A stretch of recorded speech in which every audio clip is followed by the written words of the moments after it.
여러분 반갑습니다. 창조 힐링은 하나님 아버지 뜻이 하늘의 일정같이 이 땅 가운데 이루어진 것이 목적입니다. 진리 회복이 목적입니다. 종교 개혁이 목적입니다. 여러분 구독하시고 좋아요 눌러주시고 공유해 주시면 천하보다 귀한 영혼을 구원하는 데 동력할 수 있습니다. 오늘은 참 중요한 책을 소개해 드리기를 원합니다.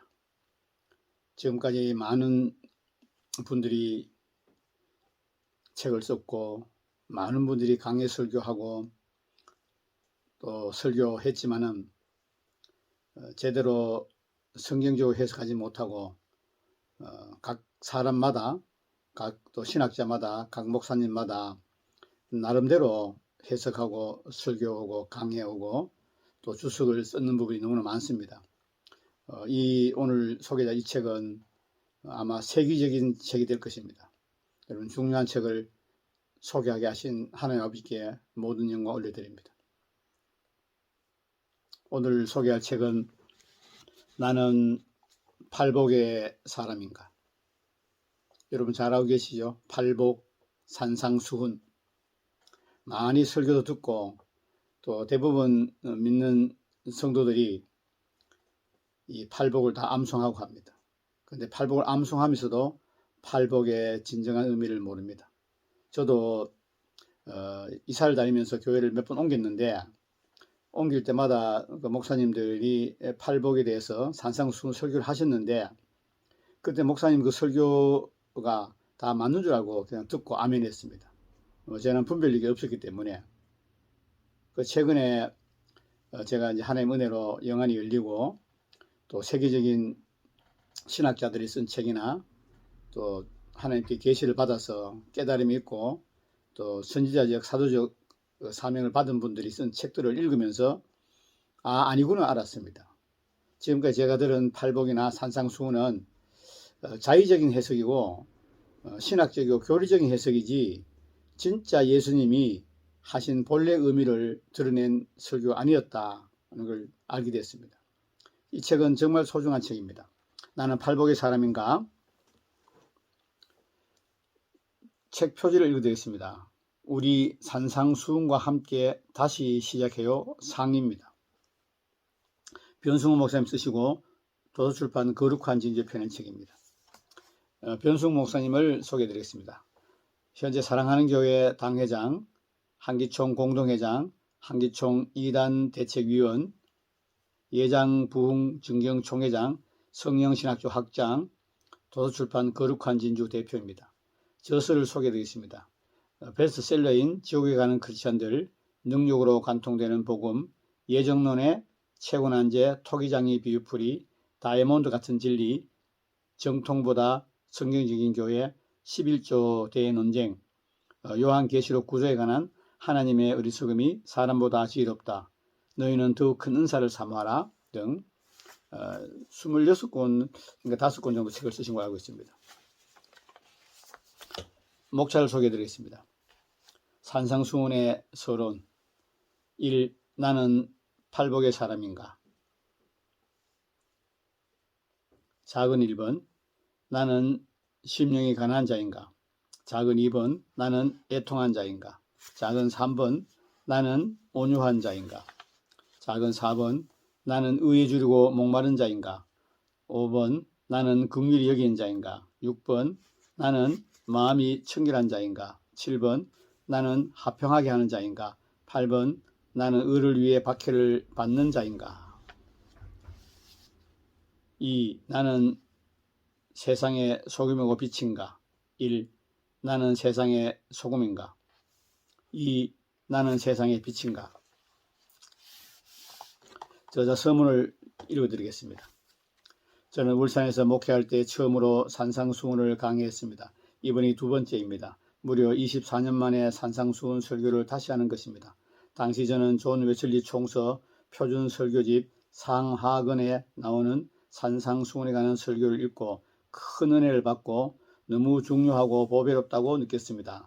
또 로이드 존즈의 산상 설교집 상하근을 읽고 그 중요성을 더욱 깊이 느끼게 되었고 그래서 산상수훈 강해를 시작했습니다. 이번에 저를 움직인 것은 양용희 교수님의 탁월한 책 마태복음 어떻게 읽을 것인가 입니다.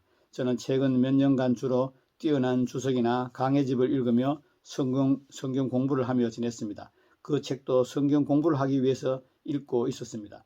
그런데 책을 읽으면서 저는 존 웨슬리나 로이드 존즈를 통해 배운 산상수훈에 나타나 있는 구원론이 단지 하나의 가능한 해석이 아니라 철저하게 성경적이고 성경이 말하고 있는 그 자체라는 것을 발견했습니다. 단지 하나의 가능한 해석이 아니라 철저하게 성경적이고 성경이 말하고 있는 그 자체라는 것을 발견했습니다. 그래서 너무 감동적이고 중요해서 산상수훈을 다시 설교하겠다는 소원이 불릴 듯 제 안에 일어났습니다. 예수님은 제자들과 모든 시대의 설교자들에게 이렇게 명하셨습니다. 마태복음 28장 20절 내가 너희에게 분부한 모든 것을 가르쳐 지키게 하라. 내가 너희에게 분부한 모든 것을 가르쳐 지키게 하라. 하나도 빼지 말라고 예수님 말씀하셨습니다. 내가 분부한 모든 것, 신약성경에 나온 모든 것 하나도 빼지 말고 다 가르쳐 지키라고 예수님이 말씀하셨습니다. 그런데 한국교회는 다 가르쳐 지키지 않고 말씀만 가르칩니다. 다 가르쳐 지키지 않고 불순종하면서 말씀만 가르칩니다. 다시 읽어드리겠습니다. 그런데 산상수훈은 가장 대표적이고 탁월한 예수님의 가르침입니다. 그래서 저는 제가 설교자로서 너무 무심했다는 죄책감을 느꼈습니다. 산상수훈을 가르치지 않는 것은 설교자로서 심각한 직무유기라는 생각마저 들었습니다. 그래서 회개하는 마음으로 이 시리즈 설교를 준비하게 된 것입니다. 우선 여러분에게 산상수훈에 대한 가장 기본적인 설명을 해드리겠습니다. 마태복음 5장에서 7장을 산상수훈이라고 부릅니다. 이 명칭은 북아프리카 신학자 히포어거스틴이 처음 사용했습니다. 그 예수님이 산에서 지극히 보배로운 설교를 한 것에 유래되었습니다. 그 산이 정확히 어딘지는 모릅니다. 가버나움 근처에 타부가라는 데 대부분 의견이 일치하는 것으로 알고 있습니다. 마태복음에는 총 5개의 예수님의 설교집이 나옵니다. 모세 오경을 연상시키지요. 그중 제일 앞에 나오는 가장 긴 것이 산상수훈입니다. 데이비드 터너는 산상수훈을 가리켜 예수님의 대표적인 윤리적 가르침이라고 했습니다. 맞는 말이긴 한데 턱없이 부족한 표현입니다. 왜냐하면 산상수훈은 예수님의 대표적인 설교를 넘어서 예수님이 가르치고 전파하고 진리를 종합적으로 보여주는 것이기 때문입니다. 이것을 스캇 맥나이트는 이렇게 설명했습니다. 마태복음이 처음 기록됐을 때는 장절 구분이 없었다. 고대 세계의 작가들은 내용의 전환을 표기하기 위해 다양한 장치를 사용했는데 그 중에 하나가 요약 진술문이다. 4장 23절에서 25절에 있는 마태의 요약 진술문은 9장 35절과 10장 1절에 있는 표현과 거의 같다. 4장 23절에서 25절은 예수님께서 온 갈릴리에 두루다니사 그들의 회당에서 가르치시며 천국 복음을 전파하시며 백성 중에 모든 병과 모든 약한 것을 고치시니 그의 소문이 온 수리아에 퍼진지라. 사람들이 모든 앓는 자 곧 각종 병에 걸려서 고통당하는 자 귀신 들린 자 간절하는 자 중풍병자를 데려오니 그들을 고치시더라. 갈릴리와 데가볼리와 예루살렘과 유대와 요단강 건너편에서 수많은 무리가 따르니라. 아멘.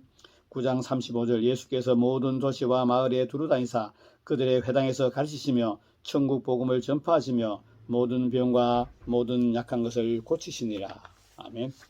10장 1절 예수께서 그의 12 제자를 부르사 더러운 귀신을 쫓아내며 모든 병과 모든 약한 것을 고치는 능력을 주시니라.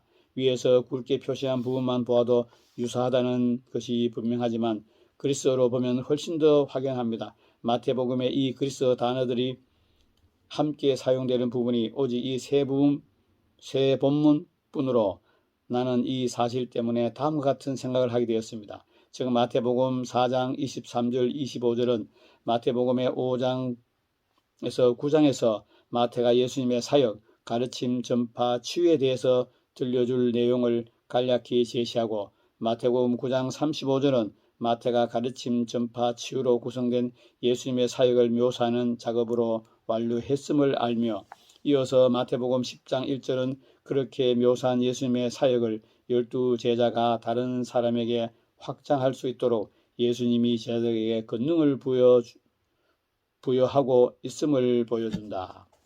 종합하면 다음과 같은 내용을 도출할 수 있다. 마태복음 4장 23절, 9장 35절은 예수님의 선교와 사역을 묘사한다. 마태복음 5장에서 7장에서 예수님은 가르치고 전파하며, 마태복음 8장 9장에서 예수님은 병자를 고치신다. 그렇다면 산상수훈은 예수님이 가르치고 전파했던 메시지를 종합적으로 묘사한 부분이라고 할 수 있다. 아멘. 양영희 교수님도 똑같은 말을 했습니다. 산상설교는 마태복음 5 가르침 단락 5장 7장 10장 13장 18장 24절에서 25절 중 첫째 단락에서 예수님의 가르침의 핵심을 효과적으로 제시해준다. 산상설교의 이러한 위치적 중요성은 산상설교에 뒤이어 나타나는 이야기가 단락 8장과의 관계에 비추어 볼 때 더욱 돋보인다. 많은 학자들이 주목하듯이 산상설교인 5장에서 7장은 8장, 9장과 함께 가르침과 행동으로 나타나는 예수님의 메시아로서의 사역을 각각 소개해준다. 5장에서 9장의 이러한 상호 연관된 기능은 이 단락을 시작하는 4장 23절과 끝맺는 9장 35절이 예수님의 하나님 나라 선포 사역을 가르침과 능력 행함으로 내용으로 요약하는 거의 동일한 문구의 인크루즈 구조를 이루고 있다는 점에 의해 확고히 드러난다. 인크루즈 구조는 샌드위치 구조라는 얘기입니다. 샌드위치 구조라는 뜻입니다. 이들 두 동일 구절은 마태 자신의 주석으로 보이는, 이는 이 인크루즈 구조가 마태 자신의 의도적인 구조였음을 보여준다. 이처럼 마태는 산상설교가 메시아 예수님의 하나님 나라 선포 사역에서 가르침 사역에 해당하는 것임을 인크루즈 구조를 통해 분명히 밝힌다. 저는 산상수훈 설교를 준비하기 위해 약 한 달간 산상수훈에 관련된 독서에 집중하며 많은 책을 읽었습니다. 그 과정을 통해 많은 학자가 이 견해에 동의하고 있다는 것을 알았습니다. 그러므로 산상수훈은 단지 가장 뛰어난 설교가 아니라 예수님이 가르치신 천국 복음과 진리들을 핵심을 전체적으로 보여주는 무한한 가치가 있는 설교입니다. 오늘부터 저는 두려움과 기대하는 마음으로 역사상 가장 뛰어난 그리고 가장 중요한 설교인 산상수훈을 설교해 나갈 것입니다. 그런데 저는 세 가지에 초점을 맞춰서 설교할 계획입니다. 1. 저는 산상수훈 본래의 의미에 가장 초점을 맞출 것입니다. 산상수훈은 신자들에게 가장 널리 알려져 있는 익숙한 말씀입니다. 그러나 가장 잘 이해하고 있는 말씀은 아닙니다. 오히려 수박 겉핥기식으로 알고 있는 말씀 중 하나입니다. 그래서 존 스토트는 이렇게 말했습니다. 산상설교는 예수님의 가르침 가운데서 아마도 가장 잘 알려진 부분일 것이다. 하지만 그것은 이해하지 못하며 또한 가장 순종하지 않는 것일 것이다. 산상수훈은 예수님의 대표적인 설교이고 예수님의 가르침을 종합적으로 보여주는 설교입니다. 그러므로 마땅히 교회의 가르침의 기초가 되어야 합니다. 그러나 교회가 그렇게 하지 못했습니다. 그래서 교회들이 오늘날처럼 변질되고 약해진 것입니다. 산상수훈만 바르게 이해했어도, 산상수훈만 바르게 알았어도 한국 교회와 이 시대의 교회가 이렇게 되지 않았을 것입니다. 그래서 저는 이 설교를 하면서 여러분에게 은혜를 끼치는 것이 아니라 산상수훈의 각 절에 정확한 의미가 무엇인지에 초점을 맞출 것입니다. 무엇보다 각 구절의 의미를 정확히 파악한 일에 주력할 것입니다. 아멘. 현재 팔복을 시작으로 집 짓는 자의 비유에 이르기까지 너무 많은 주장과 해석들이 난무하고 있습니다. 그래서 어느 것이 맞고 어느 것이 틀린 것인지 책을 읽으면서 참으로 헷갈릴 때가 많았습니다. 그때마다 저는 바른 분별력을 위해 본문을 문맥에 주의하며 자세히 읽었습니다. 전후 문맥을 통해 어느 견해가 성경적인 것인지 분별하곤 했습니다. 제 경험에 의하면 이렇게 하면 대부분이 분별됩니다. 그러나 항상 그렇지는 않습니다. 때로는 여러 학자들의 주장을 원어와 문법, 번역본 그리고 관련 성구들을 하나하나 찾아가며 주도 면밀하게 살펴보아야 했습니다. 그렇게 어렵게 분별한 것들도 많습니다. 제가 산상수훈의 원래 의미를 찾는 일에 이처럼 심혈을 기울인 이유는 하나님의 말씀이 그 자체로 완전하기 때문입니다. 아멘. 사무엘하 22장 31절 하나님의 도는 완전하고 여호와의 말씀은 진실하니 그는 자기에게 피하는 모든 자에게 방패시로다. 시편 19편 7절에서 8절 여호와의 율법은 완전하여 영혼을 소생시키며 여호와의 증거는 확실하여 우둔한 자를 지혜롭게 하며 여호와의 교훈은 정직하여 마음을 기쁘게 하고 여호와의 계명은 순결하여 눈을 밝게 하시는도다. 아멘. 율법을 비롯해서 성경 말씀은 모두 완전합니다. 하물며 예수님이 직접 설교한 산상수훈이겠습니까? 하나님의 말씀은 완전합니다. 누가 어떤 설교를 하든 성경보다 완전할 수는 없습니다. 그렇기 때문에 그 의미를 그대로 드러내는 것이 가장 중요합니다. 우리는 산상수훈에서 억지로 교훈을 끌어내려고 노력할 필요가 없습니다. 그저 산상수훈의 의미를 있는 그대로 드러내기만 하면 됩니다. 예수님이 말씀하신 목적과 의도대로 드러내기만 하면 됩니다. 그러면 그것이 영혼을 위한 최고의 영적 양식이고 설교가 되기 때문입니다. 하나님의 말씀은 그 자체가 빛이요 떡이며 불이고 방망이며 좌우의 날선 검입니다. 그래서 산상수훈의 의미를 제대로 드러내면 그것이 곧 밝은 빛이요 그것이 곧 세상의 떡이요 불과 방망이가 됩니다. 그리고 어떤 검보다 예리한 좌우의 날선 검이 됩니다. 그래서 저는 무엇보다도 산상수훈의 본래의 의미를 알아내기 위해 노력했습니다. 따라서 저는 감히 이 설교가 매 시간 예수님의 설교를 직접 듣는 것 같은 그런 시간이 되기를 기대합니다. 설교자들은 지금 제가 하는 말을 잘 들으시기를 바랍니다. 앞으로 설교를 준비할 때 각 구절의 정확한 의미를 파악하는 데 포커스를 맞추십시오. 그렇지 않으면 세월이 흘러도 발전이 없습니다. 그러나 제가 말한 대로 설교를 준비하면 같은 역량을 가진 설교자라도 미래에는 차원이 다른 설교자가 됩니다. 주제 설교나 강해 설교를 하는 것에 비해 전문적인 학자들의 도움을 받아 설교 본문과 사용하는 구절의 의미를 정확히 파악하는 설교는 설교자를 놀랍게 발전시키고 향상시킵니다. 전자는 잡다한 성경 지식만 더해질 뿐 실제 말씀 속으로 깊이 들어가게 하지 못합니다. 그러나 후자는 시간이 흐르면 흐를수록 점점 더 성경을 정확하게 깊이 보고 해석할 수 있게 해줍니다. 그래서 당장은 차이가 안 나 보여도 5년, 10년 그 이상의 세월이 흐르면 완전히 차원이 다른 설교자가 되게 합니다. 그러므로 설교자들은 지금 한 말을 귀담아 듣고 반드시 실천하시기를 권면드립니다. 한편 지금 한 말은 목회자들에게만 중요한 것이 아닙니다. 성도님에게도 굉장히 중요합니다. 여러분도 잘 아시겠지만 교회의 선택은 배우자의 선택하는 것 못지않게 아니 그 이상으로 중요합니다. 그런데 대다수 성도들이 교회의 선택을 너무 생각 없이 합니다. 좋은 학교나 직장에 다니기 위해서는 이사도 맞이하지 않으면서 교회를 선택할 때는 집 가까이에 있는 교회에 등록해서 편리하게 다니는 사람들이 얼마나 많은지 모릅니다. 그 결과 최악의 경우 영원히 지옥에서 슬피 울며 이를 갈며 후회하게 될 사람들이 한둘이 아닙니다. 여러분은 교회를 무엇을 보고 선택합니까? 대개 설교를 들어보고 하지요.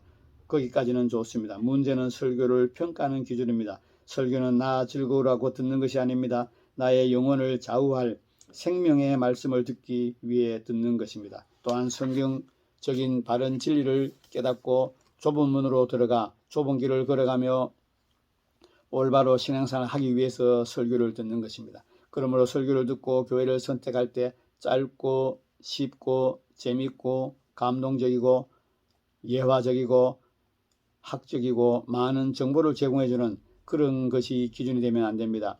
진리를 옳게 분별해서 교리가 아니라 신학이 아니라 성경 말씀 그대로 선포하는가, 사람의 눈치를 보지 않고 진리를 조금도 타협하지 않고 외치고 있는가, 그리고 성령의 가르침을 받을 뿐 아니라 충분한 연구를 통해 성경의 본문을 정확하게 의미를 이해하고 설교하고 있는가를 보아야 합니다. 단순히 재담과 간증과 흥미로운 예화가 가득한 설교가 아니라 어렵더라도 그런 설교를 좋아하고 은혜를 받을 수 있는 성도가 되어야 합니다. 그래야 거짓 선지자들에게 속지 않을 수 있습니다. 그리고 명목상의 신자나 외식한 자가 아니라 하나님이 기뻐하시는 참 신자가 될 수 있습니다. 그러므로 이것을 명심하고 또 명심하시기 바랍니다. 아멘.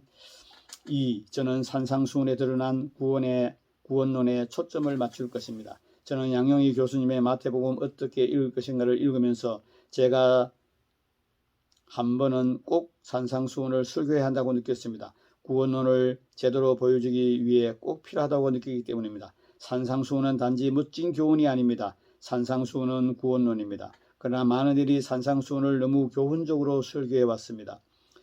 그래서 구원론의 관점에서 산상수훈을 다시 설교해야 합니다. 이것이 제가 산상수훈을 구원론의 관점에서 설교하려는 이유입니다.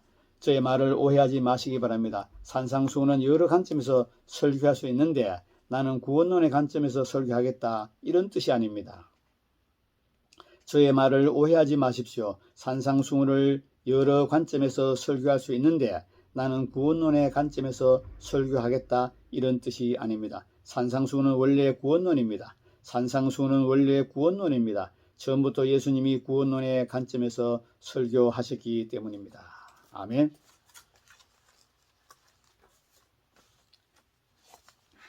스캇 맥나이트는 이렇게 말했습니다. 산상수훈은 이론이 아니다. 산상수훈 자체가 복음을 전파한다. 산상수훈이 예수님의 어떤 분인지, 그리고 그 왕국의 백성이 살아가야 할 삶에 대한 예수님의 비전이 무엇인지 제시했다면, 이어서 예수님은 청중을 똑바로 쳐다보며 자신을 따를지 말지 선택하라고 요청한다. 아멘.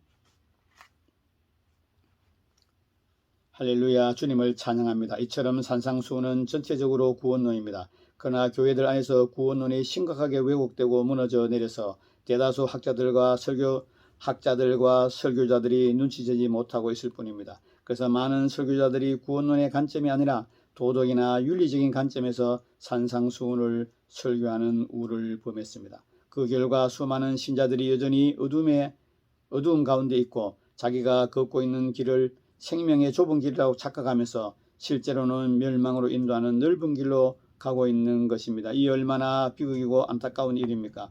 그런데도 제가 산상수훈을 구원론의 관점에서 설교하겠다고 하면 오해할 사람들이 많습니다.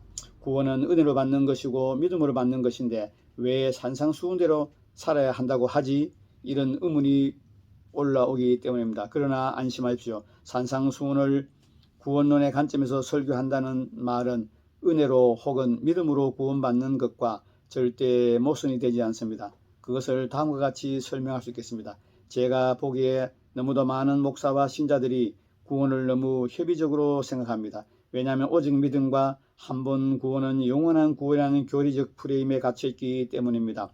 오직 믿음으로 구원받고 그 구원이 영원하다고 생각하니 구원을 협의적으로 칭의 혹은 중생으로 줄여서 생각하게 됩니다. 그러나 성경에 의하면 구원이 훨씬 광의적입니다. 즉 구원론의 범위가 그들이 생각하는 것보다 훨씬 넓습니다. 에베소서 2장 8절 너희는 그 은혜에 의하여 믿음으로 말미암아 구원을 받았으니 이것은 너희에게서 난 것이 아니요 하나님의 선물이라. 빌립보서 2장 12절 그러므로 나의 사랑하는 자들아 너희가 나 있을 때뿐만 아니라 더욱 지금 나 없을 때도 항상 복종하여 두렵고 떨림으로 너희 구원을 이루라. 아멘.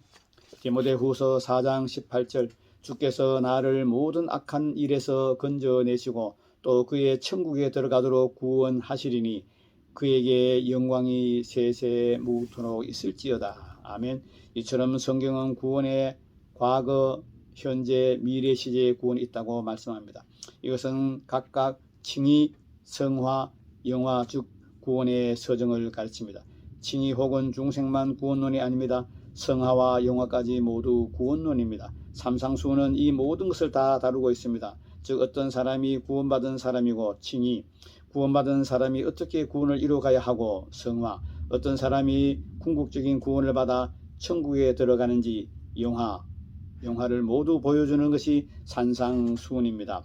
먼저 산상수훈의 서론인 팔복은 칭의 혹은 중생과 관련이 있습니다. 마태복음 3장 2절에 보면 세례 요한이 회개하라 천국이 가까이 왔네라고 외쳤습니다. 예수님도 마태복음 4장 17절에서 회개하라 천국이 가까이 왔네라고 외치셨습니다. 여기서 천국은 죽어서 가는 천국이 아니라 우리에게 임하는 천국입니다. 우리 심령에 임하는 천국입니다. 그 천국은 예수님이 오심으로 가까이 왔고 회개하면 얻을 수 있는 것입니다. 그래서 예수님의 세례 요한의 때부터 지금까지 천국은 침노를 당하나니 침노하는 자는 빼앗느니라 마태복음 11장 12절에서 말씀하는 것입니다. 그런데 천국을 침노하여 빼앗는다는 것은 천국이 내 속에 임하는 것, 즉 예수님이 나의 주인이 되고 나의 왕이 되고 내가 그분의 백성이 되는 것을 의미합니다. 그와 같은 천국 백성의 특성을 보여주는 것이 팔복입니다. 또한 소금과 빛의 은유입니다. 그러므로 마태복음 5장 3절에서 16절은 칭의 혹은 중생과 관련이 있습니다. 다음으로 산상수훈의 본론인 율법에 대한 설명과 가르침은 성화와 관련이 있습니다. 예수님은 율법을 폐하러 오시지 않고 완전케 하러 오셨다고 말씀하십니다. 때문에 제자들에게 너희 의가 서기관과 바리새인보다 낫지 않으면 결단코 천국에 들어갈 수 없다고 경고하셨습니다. 그 후 계명들에 대한 완전한 해석을 비롯해서 율법이 요구하는 하나님의 뜻이 무엇인지 보여주셨습니다. 이 부분은 회개하고 구원받은 제자들이 어떻게 살아야 하는지를 보여줍니다. 그러므로 마태복음 5장 17절에서 7장 12절까지는 성화와 관련이 있는 부분입니다. 마지막으로 산상수훈의 결론인 심판에 대한 말씀은 영화와 관련이 있습니다. 그 안에 보면 좁은 문으로 들어가 좁은 길을 걸어가라. 넓은 문과 넓은 길로 인도하는 거짓 선지자들 삼가라는 권면과 함께 서로 다른 영원한 운명, 그리고 우리가 잘 아는 마태복음 7장 21절에서 23절과 반석과 모래 위에 집을 짓는 비유가 나옵니다. 그런데 마태복음 7장 13절부터 27절은 구원의 완성인 영화와 관련이 있습니다. 이와 같이 실제로 산상수훈 전체로 구원론입니다. 그러므로 산상수훈을 단지 윤리나 교훈으로 치부해버리면 안 됩니다. 산상수훈이 구원론인 것을 깨닫고 예수님이 드러내고자 하신 구원론을 선명하게 보여주어야 합니다. 산상수훈의 의미가 생생하게 살아나게 하여 다시 읽겠습니다. 산상수훈의 의미가 생생하게 살아나게 하여 묻 영혼들을 깨우고 생명의 좁은 길로 인도해야 합니다. 산상수훈을 이렇게 설교하면 예수님이 본래 의도하신 각 구절의 절대적인 중요성, 심각성, 신랄함, 그리고 충격이 다시 살아납니다. 지금도 약화되거나 조금도 약화되거나 해석되지 않고 여러분의 심령을 강타하게 됩니다. 그래서 두려워하고 탄식하며 회개하지 않을 수 없게 됩니다. 그러므로 여러분 모두 마음의 준비를 단단히 하고 설교를 들으시기 바랍니다. 끝으로 말씀드리고 싶은 것이 있습니다. 저는 이번 산상수훈을 설교하기 위해 많은 책들을 읽었는데 책을 읽다가 깜짝 놀랐습니다. 왜냐하면 제가 생각한 것보다 산상수훈이 구원론이라는 것을 캐치한 학자들이 훨씬 많았기 때문입니다. 이 사실이 설교를 듣는 여러분에게 더 큰 신뢰와 안정감을 줄 것입니다. 그래서 몇 사람을 소개해 드리고자 합니다. 먼저 놀라운 하나님의 사람 존 웨슬리입니다. 또 헤르만 리델 보스입니다. 또 스캇 맥나이트입니다. 또 마이클 윌킨슬입니다. 또 WBC 마태복음 주석에서 도널드 헤그너는 이렇게 말했습니다. 그러므로 복음 및 이제 막 동터오는 하나님의 나라에 관한 기쁜 소식이라는 맥락을 벗어나서는 결코 이 설교 산상수훈의 참된 의미를 파악할 수 없다.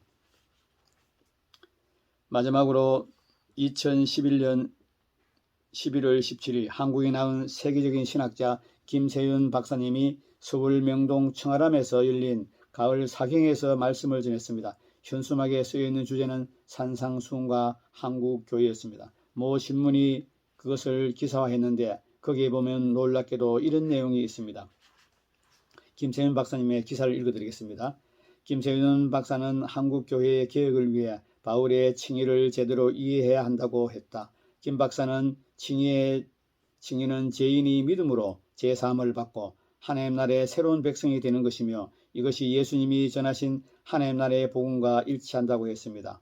여기서 끝나는 게 아닙니다. 바울이 말하는 칭의는 종말까지 하나님의 나라 백성으로서 하나님 나라의 법을 지키면서 사는 것입니다. 그것이 산상수훈을 행하는 것입니다. 김 박사는 바울이 말한 칭의의 원래 의미는 산상수훈의 가르침을 따르는 것이며 이것이 한국교회를 개혁하는 길이라고 했습니다. 김세윤 박사는 산상수훈에 등장하는 팔복은 하나님 나라의 백성의 성품이고 세상의 소금과 빛, 그 정체성을 드러내는 거라고 말했습니다. 김 박사는 하나님의 나라의 백성이 품성을 갖고 정체성을 유지하기 위해 사랑의 이중계명, 하나님 사랑, 이웃 사랑이 필요하다. 산상수훈의 주요 내용은 이중계명을 지키는 방법이라고 했습니다. 참으로 놀랍지요. 그리고 산상수훈이 구원론이라는 것을 인식하는 학자들이 의외로 많지요. 3. 저는 저와 여러분의 진정한 변화에 초점을 맞출 것입니다. 스칸 맥나이트는 신학자로서 역사적 예수 연구 분야의 세계적인 권위자입니다. 그 신학대학에서 마태복음과 산상수훈을 30년 넘게 가르쳐 왔습니다. 그런데 산상수훈의 주석에서 이런 말을 했습니다. 산상수훈은 예수님의 백성을 윤리적 관점에서 묘사한 초상화다. 그런데 이 초상화의 내용이 현대 교회의 모습과 일치하지 않기 때문에 이 설교는 교훈이 아닌 고발로 바뀐다. 이 주석은 교훈과 고발 둘 다를 목적으로 집필하고 있다. 그리고 이 책에 단순한 목표가 있다면 하나님께서 이 책을 사용하셔서 실제 우리의 삶의 모습이 예수님께서 이 산상수훈에서 그리고 초상화의 모습과 일치되도록 인도하시는 것이다. 아멘.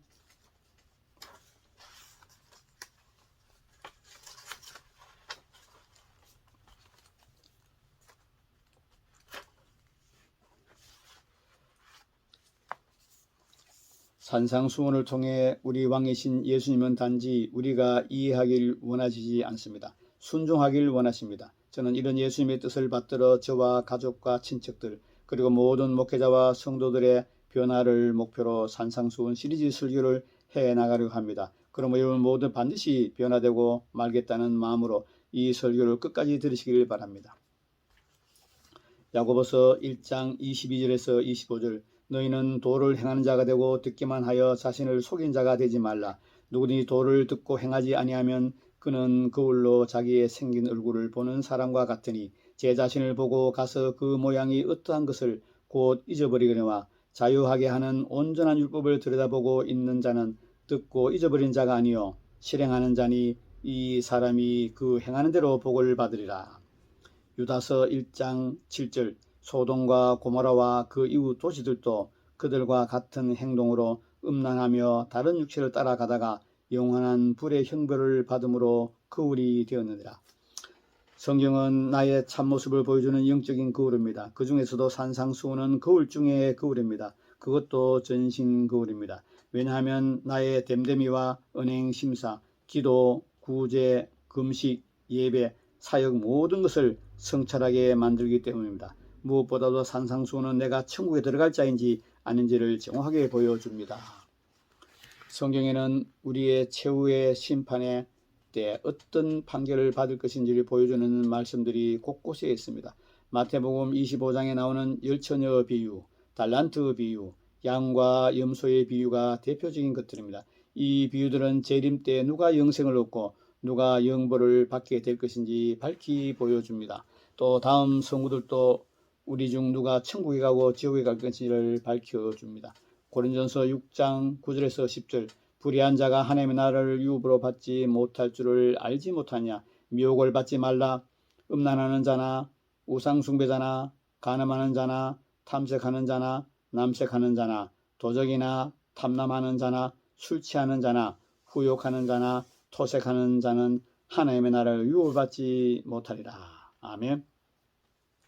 갈라디아서 5장 19절에서 21절 육체의 이런 현자니 곧 음란과 더러운 것과 호색과 우상 숭배와 술수와 원수 맺는 것과 분쟁과 시기와 분냄과 당 짓는 것과 불리함과 이단과 투기와 술취함과 방탕함과 또 이와 같은 것들이라. 전에 너희에게 경계한 같이 경계하노니 이런 일을 하는 자들은 하나님의 나라를 유업으로 받지 못할 것이요.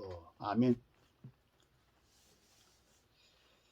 우리에게 정말 그리고 가장 필요한 것이 이것이 아닐까요? 그래서 저는 해야 할 다른 많은 설교도 있지만 산상수훈 시리즈 설교를 빨리 하고 싶었습니다. 여러분도 많이 기다리셨지요? 저는 그것을 압니다. 그런데 조심해야 합니다. 단지 배우기 위해 이 설교를 들으면 안 됩니다. 산상수훈대로 살기 위해 들어야 합니다. 그렇지 않으면 심판을 피할 수 없고 도리어 받을 심판이 더 중해지게 될 것이기 때문입니다. 그렇다고 너무 움츠러들거나 겁먹지 마십시오. 겨우 1시간 들었을 뿐인데 산상수훈은 이미 목회자 저 자신을 바꾸고 여러분을 바꾸고 있습니다. 저는 1000개 넘는 카페 댓글을 보면서 내용을 통해 그것을 확인할 수 있었습니다. 저는 산상수훈 시리즈 설교가 매 시간 여러분을 바꿔놓게 될 것을 믿습니다. 여러분도 그것을 믿으시기 바랍니다. 그리고 이 설교를 통해 정말로 변화되기 원하는 분들은 설교를 들을 때 제가 하라는 대로 하시기 바랍니다. 아멘. 첫째, 오늘 집에 가서 산상수훈을 펴고 다시 읽어보십시오. 둘째, 산상수훈 시리즈를 설교를 들을 때 1시간도 빠지지 마시고 끝까지 들으시기 바랍니다. 셋째, 기도할 때마다 산상수훈을 영적 전신 거울로 사용하십시오. 산상수훈은 영적 거울입니다.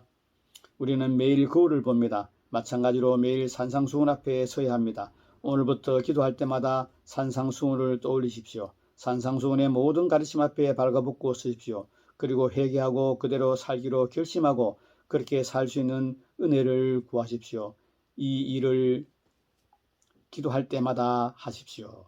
설교를 듣고 난 직후 기도하는 것으로 부족합니다. 날마다 기도할 때마다 산상수훈으로 회개하고 산상수훈의 기도 제목으로 삼고 기도하십시오. 그러면 여러분 모두가 변화될 수 있습니다. 그러므로 꼭 그렇게 하시길 바랍니다. 그럼 지금부터 보배로운 산상수훈의 실제 내용을 살펴보겠습니다. 본문 말씀을 읽겠습니다. 예수께서 무리를 보시고 산에 올라가 앉으시니 제자들이 나온지라. 입을 열어 가르쳐 이르시되 심령이 가난 자는 복이 있나니 천국이 그들의 것이며 애통하는 자는 복이 있나니 그들이 위로를 받을 것이며 온유한 자는 복이 있나니 그들이 땅을 기업으로 받을 것이며 의에 줄이고 목마른 자는 복이 있나니 그들이 배부를 것이며 긍휼히 여기 자는 복이 있나니 그들이 긍휼히 여김을 받을 것이며 마음이 청결한 자는 복이 있나니 그들이 하나님을 볼 것이며 화평하게 하는 자는 복이 있나니 그들이 하나님의 아들이라 일컬음을 받을 것이요 의를 위해 박해를 받은 자는 복이 있나니 천국이 그들의 것입니다. 나로 말미암아 너희를 욕하고 박해하고 거짓으로 너희를 거슬러 모든 악한 말을 할 때는 너희에게 복이 있나니 기뻐하고 즐거워라. 하늘에서 너희 상이 큼이라. 너희 전에 있던 선지자들도 이같이 박해하였느라. 너희는 세상의 소금이니 소금이 만일 그 맛을 잃으면 무엇으로 짜게 하리요. 후에는 아무 쓸데없어 다만 밖에 버려져 사람에게 밟힐 뿐이라. 너희는 세상의 빛이라. 산 위에 있는 동네가 숨겨지지 못할 것이요 사람이 등불을 켜 말 아래 두지 아니하고 등경 위에 두나니 이러므로 집안 모든 사람에게 비추니라. 이같이 너희 빛이 사람 앞에 비치게 하여 그들로 너희의 착한 행실을 보고 하늘에 계신 너희 아버지께 영광을 돌리게 하라. 아멘. 마태복음 5장 1절에서 16절 말씀. 마지막으로 오늘 저자 서문과 산상수훈의 서론만 읽어드리고 마치겠습니다. 산상수훈의 서론.